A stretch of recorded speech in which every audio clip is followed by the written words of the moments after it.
Bonjour mesdames et messieurs, vous êtes toujours le bienvenu dans cette édition de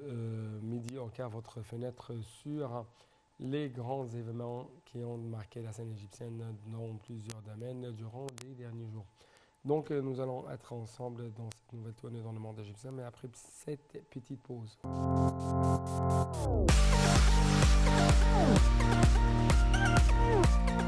Commençons donc notre tournée, notre plongée dans le monde égyptien par les activités présidentielles. Cette fois-ci, on trouve que le président Abdel Fattah al-Sisi s'est réuni avec le Premier ministre Dr Moussa Madbouli, le ministre du secteur public des affaires, l'ingénieur Mahmoud Asmat. Le porte-parole officiel de la présidence de la République, le conseiller Ahmed Fahmi, a déclaré que le président Sisi avait été informé au cours de la réunion des efforts du gouvernement pour mettre en œuvre le programme de soutien social récemment adopté pour soutenir les travailleurs de l'État et du secteur public des affaires à la lumière des lois réglementaires approuvées par le Parlement, ceci afin d'alléger le fardeau des citoyens et de chercher à contenir les effets des défis économiques, mais aussi pour à réduire leurs répercussions. Donc les explications tout de suite. Le président Abdel Fattah al-Sisi s'est réuni avec le Premier ministre Moustapha Madbouli et le ministre du secteur public des affaires, l'ingénieur Mahmoud Asmat. Le porte-parole officiel de la présidence de la République, le conseiller Ahmed Fahmi, a déclaré que le président al-Sisi a été informé au cours de la réunion des efforts du gouvernement pour mettre en œuvre le programme de soutien social récemment adopté pour soutenir les travailleurs de l'État et du secteur public des affaires à la lumière des lois réglementaires approuvées par le Parlement. Ceci afin d'alléger le fardeau des citoyens et de chercher à contenir les effets des défis économiques et à réduire leurs répercussions. Le président al-Sisi a également passé en revue les efforts du gouvernement pour assurer l'achèvement rapide des nouveaux projets mis en œuvre dans un certain nombre de secteurs, notamment l'industrie pharmaceutique, le tourisme, le textile, la construction, l'industrie chimique et les voitures électriques, de manière à contribuer à répondre aux besoins du marché local et l'augmentation des taux d'exportation. Ceci dans le cadre du souci de l'État visant à soutenir l'industrie nationale et la dépendance à l'égard des produits locaux. Le porte-parole officiel a ajouté que la réunion a porté sur la situation actuelle des projets dans leurs différentes étapes de mise en œuvre, de la disponibilité des besoins de production, ainsi que de la position des projets de partenariat avec le secteur privé et des efforts visant à promouvoir les opportunités d'investissement dans diverses activités et secteurs.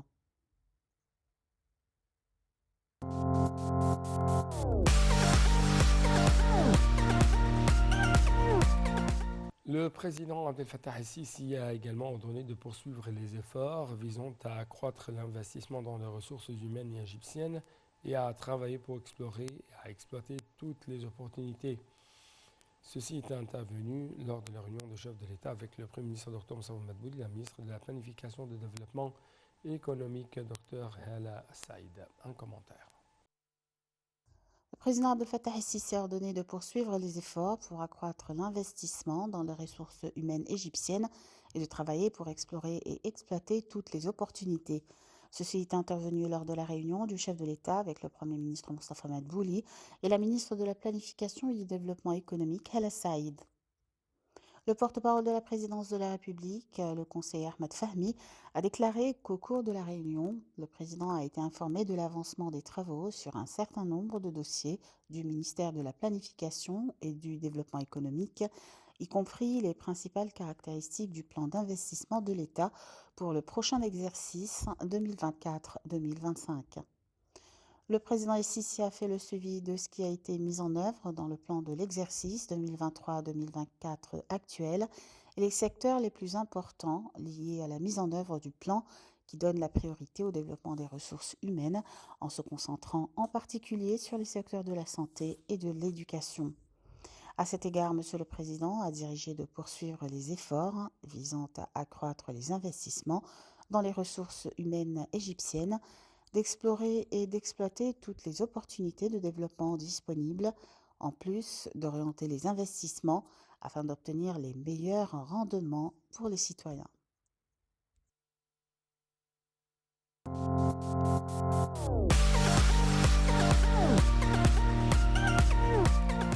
Le ministère de l'Intérieur continue de distribuer des colis alimentaires aux habitants des zones les plus démunies. Le ministère de l'Intérieur continue également de distribuer ces colis alimentaires aux citoyens les plus démunis dans divers gouvernements à l'occasion du mois de Ramadan afin d'alléger le fardeau dans le cadre de l'initiative intitulée Nous sommes tous unis et qui est tenue sous le patronage du président Abdel Fattah al-Sisi.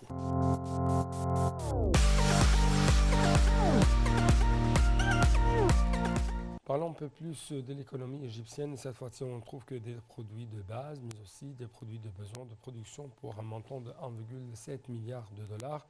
ont été débloqués des ports pendant les 10 premiers jours du mois de mars, conformément aux directives présidentielles pertinentes. C'est ce qu'a déclaré le ministre des Finances, Mohamed Naït. Cette démarche est en ligne avec l'objectif du gouvernement d'augmenter l'offre de marchandises sur le marché afin d'équilibrer les prix dans le cadre des efforts déployés par l'État pour alléger autant que possible le fardeau de la vie quotidienne pesant sur les citoyens. C'est ce qu'a déclaré Maïd dans un communiqué. Nous travaillons conjointement avec les appareils de l'État pour accélérer le rythme de la libération immédiate des marchandises et des produits retenus dans les ports. La priorité sera donc accordée aux produits de base, aux denrées alimentaires, au fourrage et aux besoins de production entrant directement dans l'industrie, a-t-il dit.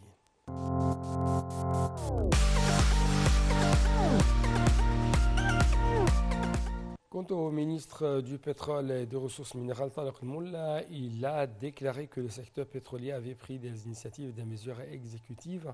au cours de la période récente pour se lancer pour la première fois dans le domaine de la production durable de carburant d'aviation. Le secteur, a-t-il dit, a commencé à préparer des études pour le premier projet de production basé sur l'huile alimentaire usagée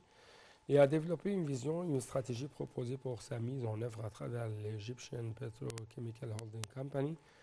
avec l'aide des institutions internationales pour préparer l'étude et finaliser les premières étapes de la préparation du projet d'organisation des financements. Cette déclaration a été faite lors de la réunion entre M. Molla et le ministre de l'Aviation civile, de l'Environnement, du Commerce, de l'Industrie, du Commerce, de l'Agriculture, de la planification des terres et du secteur d'affaires publiques. L'entretien porté sur la coopération entre ces ministères pour saisir toutes les capacités afin d'accélérer la mise en œuvre du projet qui s'inscrit dans le cadre de l'orientation de l'État égyptien vers la réalisation des développements durables et verts.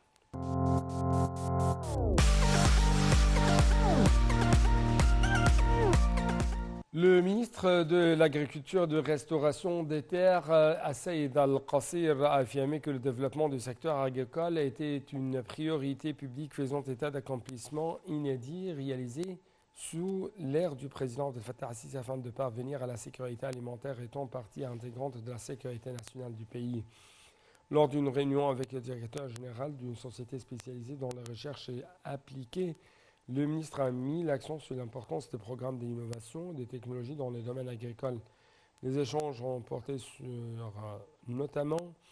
la technologie verte, moderne et les moyens de tirer parti de la 4e révolution technologique dans l'agriculture, évoquant ainsi la biorésonance comme l'un des outils efficaces pour combattre les fléaux sans pesticides ou quand même sans produits chimiques.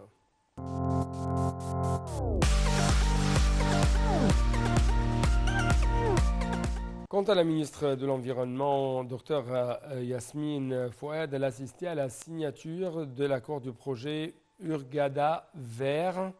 entre l'Organisation des Nations Unies pour le développement industriel UNIDO et l'Agence des affaires environnementales, et lequel est financé par le Fonds de l'environnement mondial avec des investissements estimés à plus de 3 millions de dollars. Dans un communiqué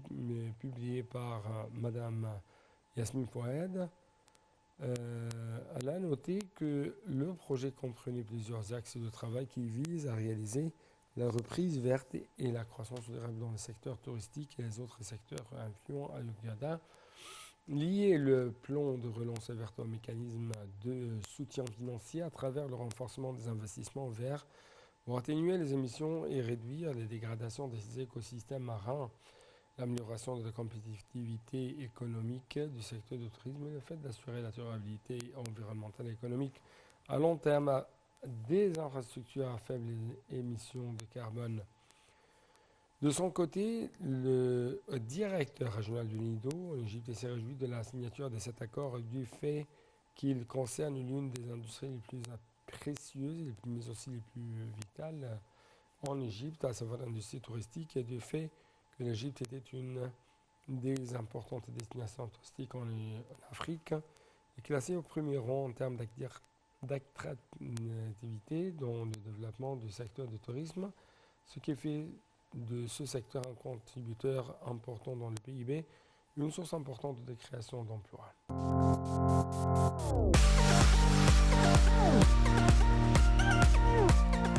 Le ministre de la Santé et de la Population, Dr Khaled Abdel Ghaffar, et l'ambassadeur du Maroc au Caire, Mohamed Aït Ouila, se sont entretenus au siège du ministère de la nouvelle capitale administrative de la coopération bilatérale en matière de santé. Les pays arabes possèdent de grandes capacités qui leur permettront d'atteindre l'autosuffisance en produits biologiques à travers la coordination et la réalisation de l'intégration entre ces pays. C'est ce qu'a estimé M. Abdel Ghaffar. Les deux parties ont de même affirmé la profondeur de relations historiques entre l'Égypte et le Maroc et traduit l'importance de faire tout le possible pour renforcer les liens de coopération dans les divers domaines, surtout en matière de santé. La réunion a porté sur les opportunités de coopération future entre deux pays dans l'industrie pharmaceutique, selon les indications de Hossam Abdel Ghaffar, porte-parole du ministère de la Santé de l'Égypte.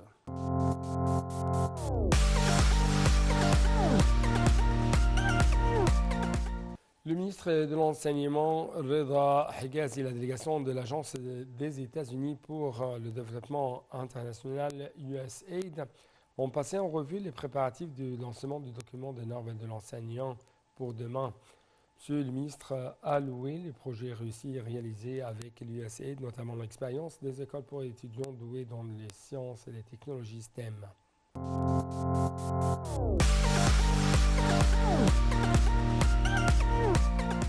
La présidente du Conseil national de la femme, CNF, Maya Morsi, a affirmé l'importance de renforcement de partenariats forts établis avec le secteur privé pour réaliser l'égalité des genres, d'autonomiser la femme et d'assurer sa participation effective. Madame Maya Morsi a tenu ce propos lors de sa participation en tant que présidente de la délégation égyptienne aux travaux de la 68e session de la Commission de la condition de la femme des Nations Unies sous le thème accélérer la réalisation de l'égalité de genre et l'autonomisation de toutes les femmes et les filles en luttant contre la pauvreté, en renforçant les institutions de financement dans une perspective d'égalité de genre prévue du 11 au 13 mars courant.